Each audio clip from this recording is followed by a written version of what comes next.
ngelani sedhela. Nggih, Pak. Iki ana Nawala. Assalamualaikum Mas Cahya Kuntadi, selamat pentas. Semoga lancar cuaca cerah. Wassalam. Titip adik ponakan saya Mas Taslim. Wah, sapa? Saking Bapak Suparno. Nggih, Bapak. Aman terkendali. Nggih. Mas Taslim teng mriki nggih dereng gondrong-gondrong, Pak. Lah iya. Ugi saking ibu kula Pati, Ibu Kastiah. Oh iya, sugeng laras Bu Kastiah. Menika dipun tembangaken kalian genduk Niken Salindri. Wah nggih.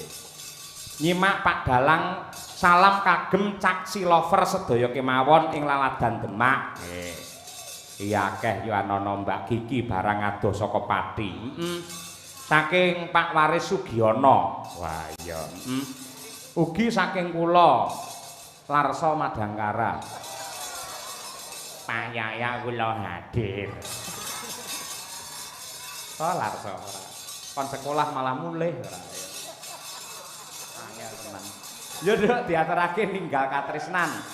Sing sepisanan ya kuwi dangdut, kedua jaranan. Wah iya. Yo Mas Noval kolaborasi. Dados.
Gemati apa-apa dinehne Bu Kesi. Iya.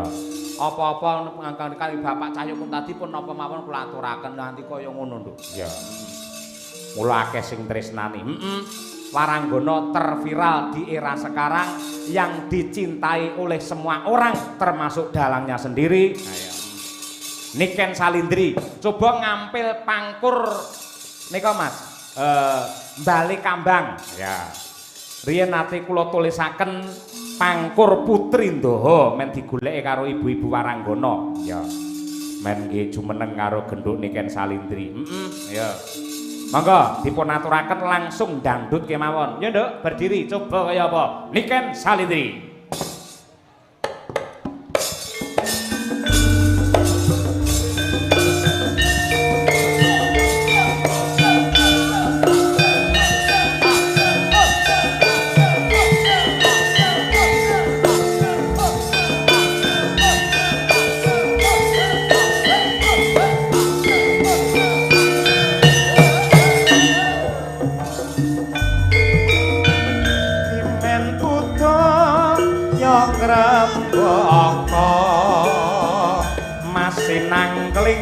Cahyanira kaeksi Nimas Musti kaning jantung kenyokang saking doko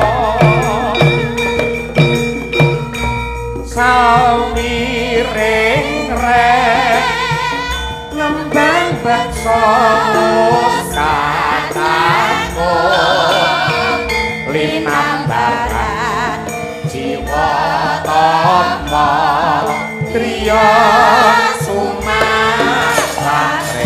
Gusti noni Pangkur Putri Ndaha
kaya ngono kuwi lho Nduk Niken.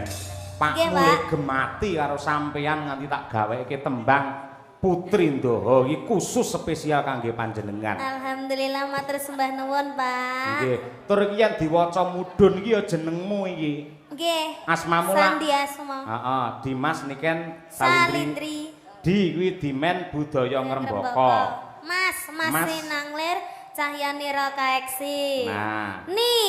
Nimas Musti kaning jantung kenyokang saking Ndaha salwireng reh nembang beksa wis kacakup Lin nambaran sih kawelasan apa Pak? Lin nambaran jiwa tama. Terakhir Driya sumarah mring Gusti. Nah. Saiki coba pangkurna maca pateh. Ayo tembangno. Nano ngono kae. Yo. Timen buta yang ram bakat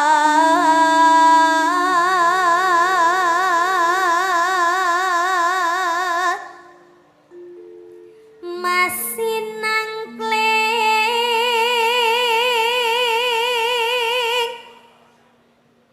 Cahyanira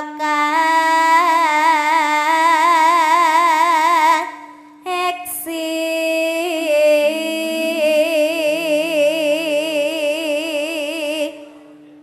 Iki gambar apa Pak? Apa? Iki lho Pak, sanuke iki gambar apa iki Pak? Sing ndi kuwi aja ndeloki gambar-gambar liyane. Tulisane tok ae, gambar-gambar wong uda kok deloki ngawut ae. Ayo. Nimas mesti kaning jantung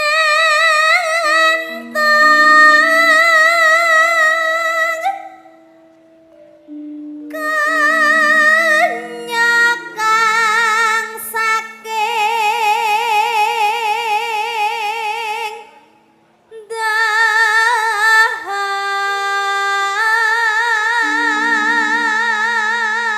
dahat salawiring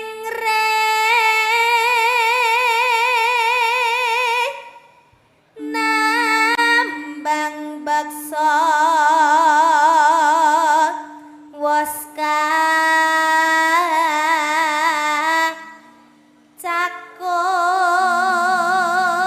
cakup linambaran jiwa tama Intine keri dhewe iki pandongaku kuwi. Driya sumarah mring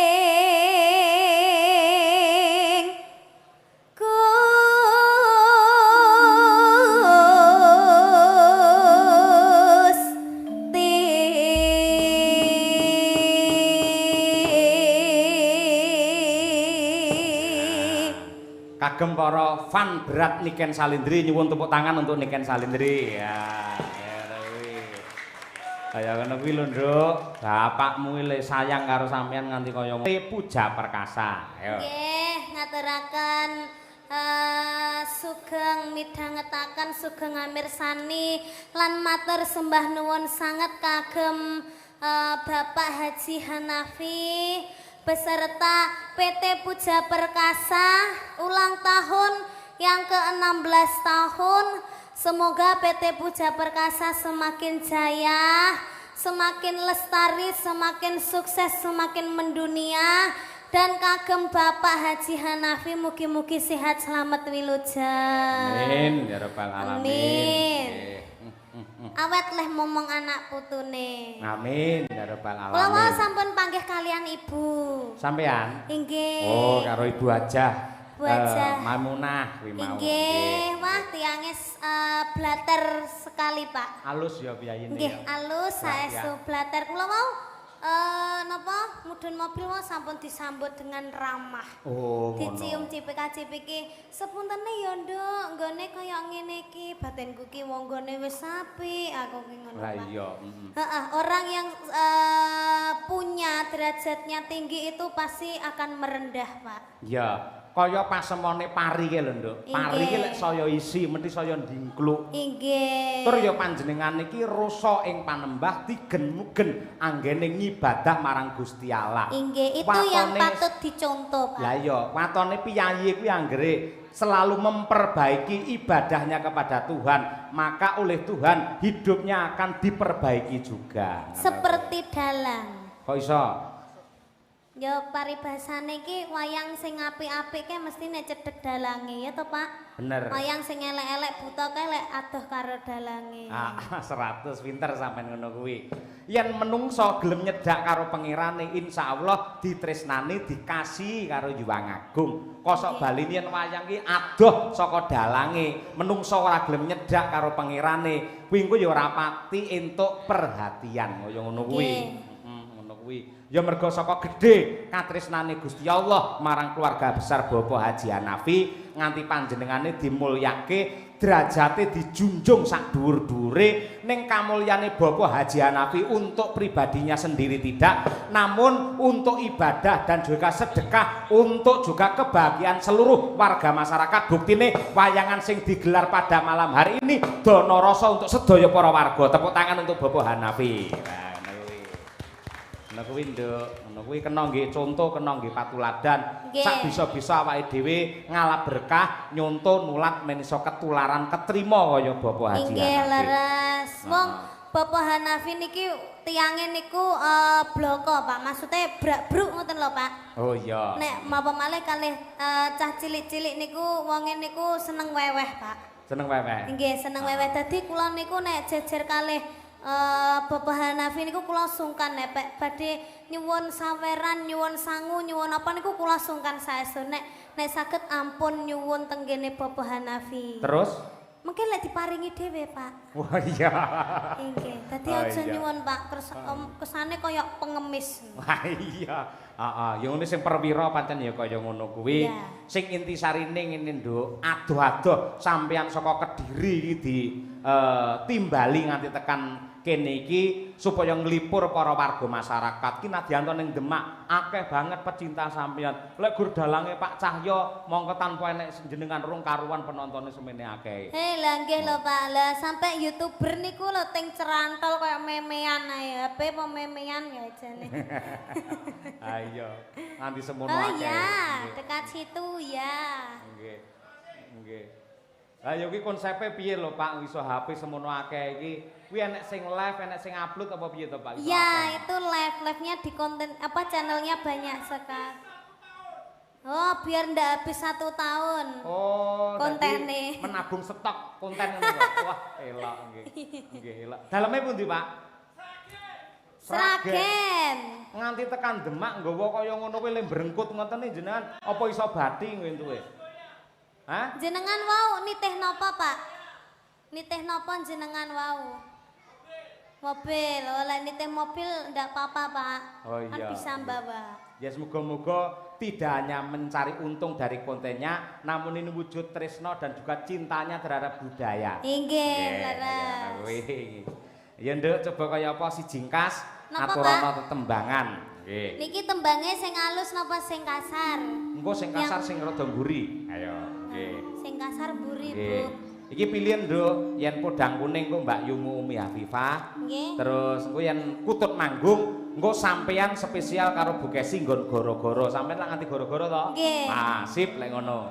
Lah, yen prau layar engko kur nyidam sare wis diaturake, Sri Huning dhisik. Piye? Nggih. Aman kok? Anu, kula mboten apal, Pak. Sing aman-aman mawon. Sing apa? Upamane apa? Ninggal katresnan ki ana. Piye masuk Nggih, Samboyo kuwi sampean wong Kediri to? Nggih. Ah iya kuwi coba kaya apa? Nggih. Niken Salindri dengan ninggal katresnan. Wah, iya iya apik ya. Kaya ngono kuwi. Nggih. Ya nduk dibawani sik nduk apa ngono nduk? Dibawani, Pak. Nggih, wis bebas Nggih, apa nggih. ngono. Nggih. Nah, men ora langsungan. Ya. Ugi kula aturaken dumateng para gadang-gadang ingkang kepareng monitor lumantar streaming Kuntadi Channel. Para tim biru lan ugi para-para ingkang sedaya mirsani subscriber Kuntadi Channel. Alhamdulillah kehadiran Niken Salindri penonton serentak mencapai 70.000 penonton pasang mata. Wah iya, terima kasih. Nggih. Nggih, golek ana nduk apa ngono bawane coba. Apa ya, Pak? Nggih. Bawane, Pak. Pun bebas. Pangkurinoso kaya kena utawa apa nduk ngono. Iya, iya, Pak. Nggih.